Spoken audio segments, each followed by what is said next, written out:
So first of all, you have to be perfectly clear about what is a subject, what is a verb. It's super important for the next moves, okay? For example, I give you a very short sentence like I ate a burger. So in this very short sentence, which is the verb? Ate. And who ate? I, right? So I is the subject. As you can see, this is the S, this is the V, okay? And another part, like, okay, he is super happy today. In this sentence, which is the subject? Subject. Yeah, right. So, because in this part, verb is, right? As I said before, like is or am or are, they are called verbs as well. And here, who is super happy? He. So he is the subject. But there's another tricky one. Let's say, how to say this one? The car belongs to my mom. Okay, guys, think about it. In this sentence, which part is the subject? The car or the mom? The car. Okay, why?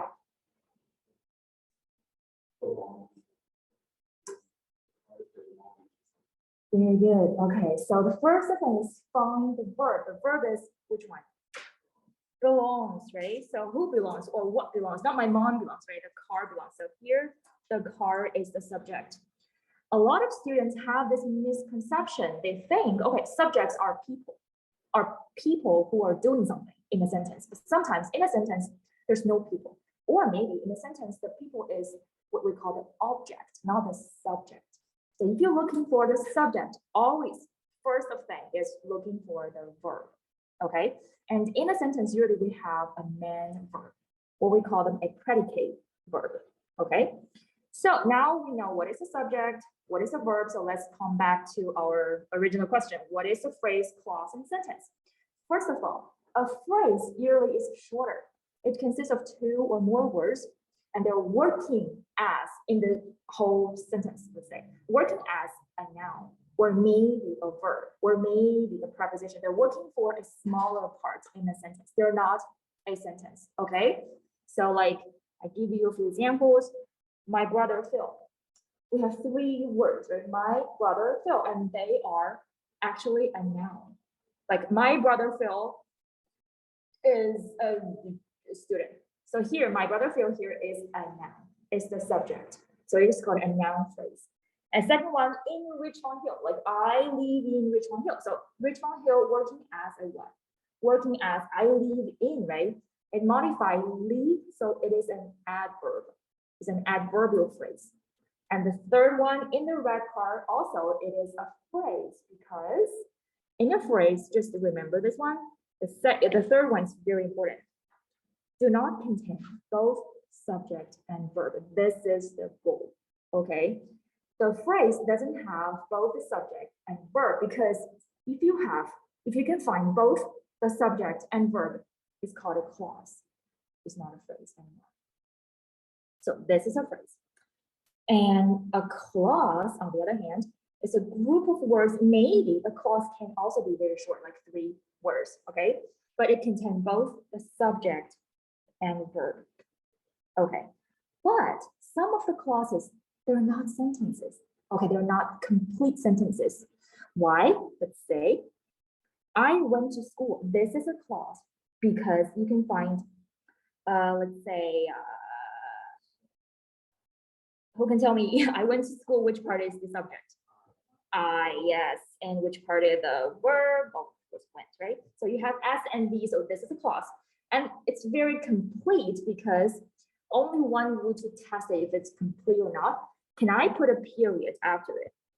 I went to school, period. I think so, right? Yes, grammatically, yes. So this is what we call a independent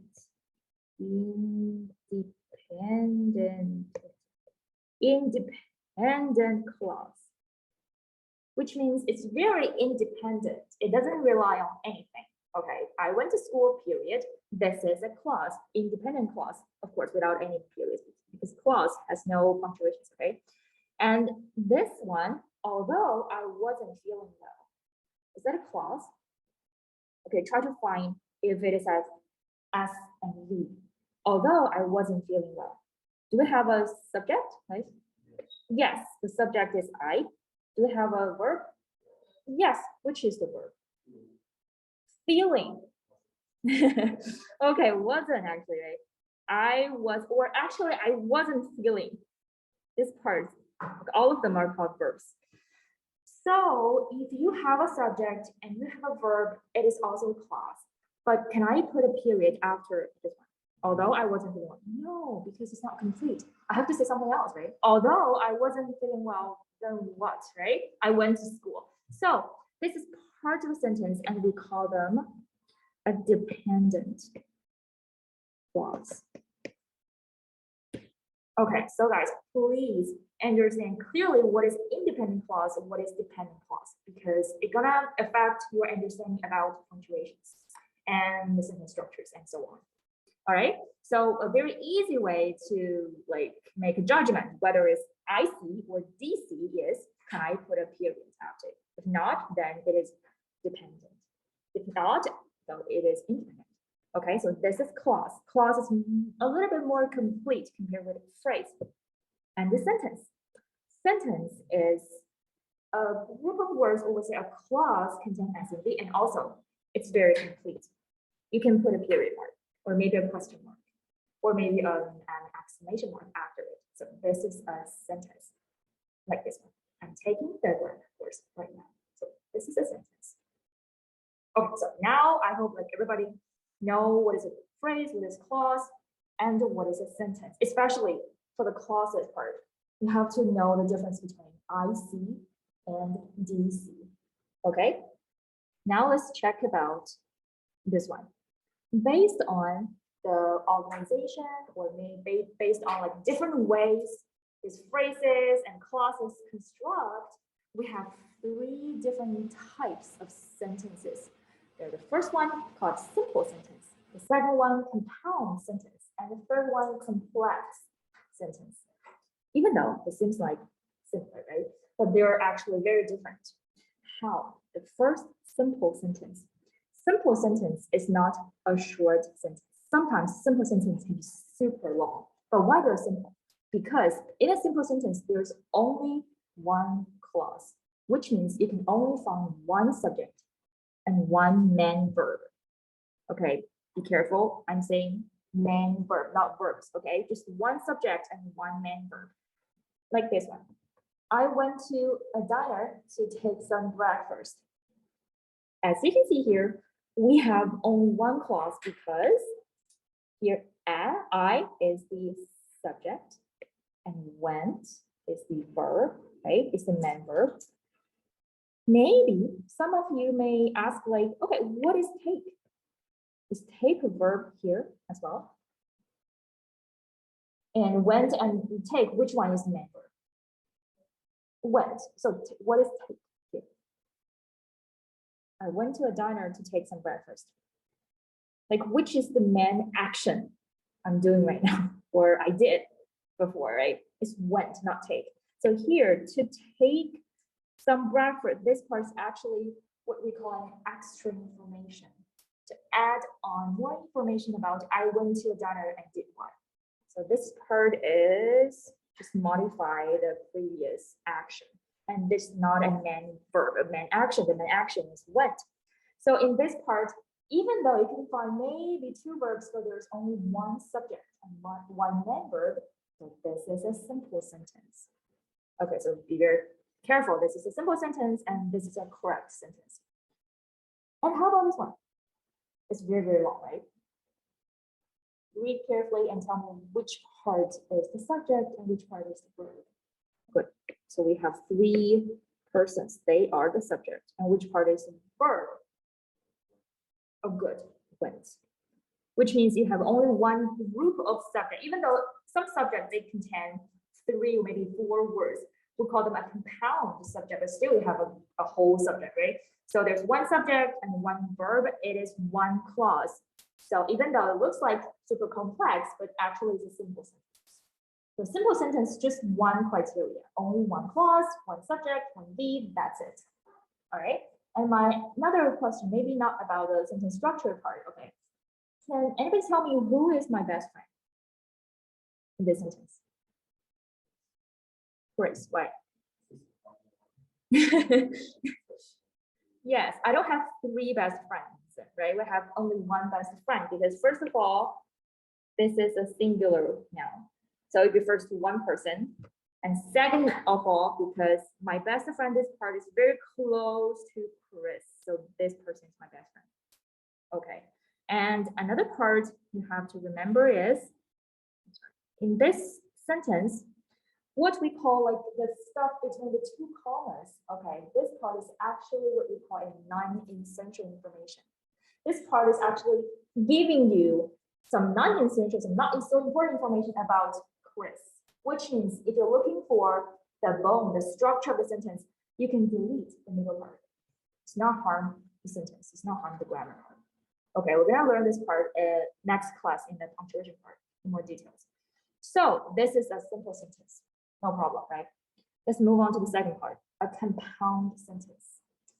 You can take a guess, like simple sentence has only one clause. So a compound sentence, we have how many clauses? 1 or more than 1, maybe 2, 3. Just take a guess. How many clauses can I have in a compound sentence? 2. Yes, 2 or maybe 3.